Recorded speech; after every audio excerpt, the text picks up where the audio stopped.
Hey everybody, just wanted to address this before we get into the actual review.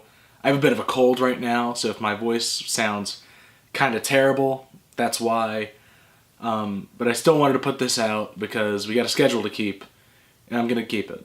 So let's do it. 2008's The Incredible Hulk was directed by Louis Leterrier and stars Edward Norton as Bruce Banner. It's kind of hard not to think of this movie as kind of the run to the litter of the MCU, for a lot of reasons. It was made by an outside studio, even in the Paramount days. Of course, Edward Norton doesn't play Bruce Banner anymore, and there's nothing that really carries over from this movie except for William Hurt as Thunderbolt Ross. Even just personally, I'll admit this is a big hole in my nerd cred and I'm very ashamed of myself, but this is the only MCU movie that I didn't see in theaters. I definitely wanted to after seeing Iron Man and seeing The Stinger, where we knew that the Avengers was going to happen, but that day my little brother talked my dad into taking us to see the Wachowski Speed Racer instead. It all worked out okay though. We saw the better movie that day. That's right, I said it. Speed Racer is a goddamn masterpiece. Don't at me.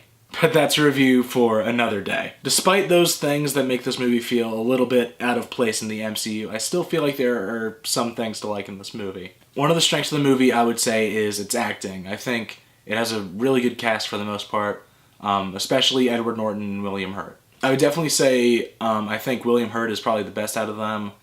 I think he really fills in that role of General Ross really well. I think he's an intimidating presence. I think he's very good in this movie. Edward Norton is a good Bruce Banner. I think he captures the melancholy nature of the character really well. Another thing I really like about this movie is the idea of Bruce Banner kind of staying under the radar while he's trying to find a cure. Seeing him go from place to place, country to country, is some of the more fun stuff in the movie. And there's one really good action sequence towards the beginning of this movie that operates a lot more like a horror movie than a superhero movie, where the Hulk is just kind of picking off people one by one in this abandoned factory, where he's kind of moving between the shadows, and I think that sequence is actually done really well. Other than that, I do think that the movie suffers from not having a whole lot to do with the rest of the universe, and just as a movie standing on its own, I don't think it has a whole lot to offer. Just even talking about the regular Marvel third act villain problems, this movie really has that problem. The main villain, the Abomination, is really bad, even by Marvel standards.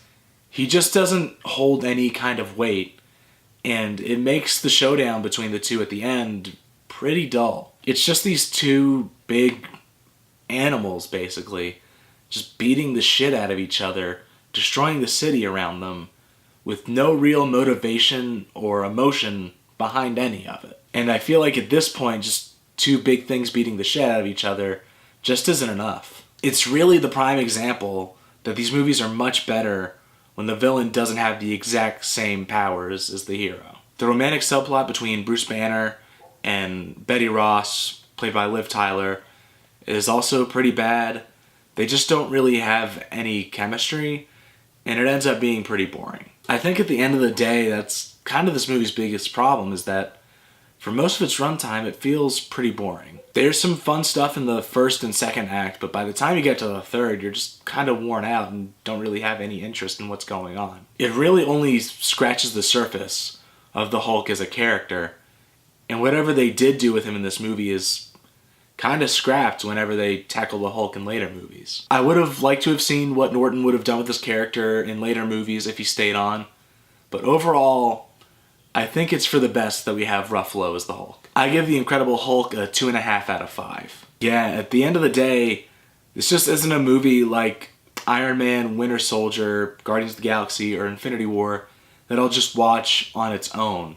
The only time I'll really watch it is when I do this marathon, and I think that says something. And I did used to like this movie a lot more earlier in the MCU when it was just a couple of movies, but the lack of quality, it really shows when we're about 20 movies deep. So what do you guys think of The Incredible Hulk? Am I maybe being too harsh on it and it's the hidden gem of the MCU? Or am I right in saying that it's kind of lost its magic? Let me know down in the comments below. If you enjoyed this video, please click the like button, subscribe to the channel, follow me on my Twitter and my Instagram, and I'll be back with another Road to Endgame review on Tuesday with Iron Man 2. Thanks for watching, guys.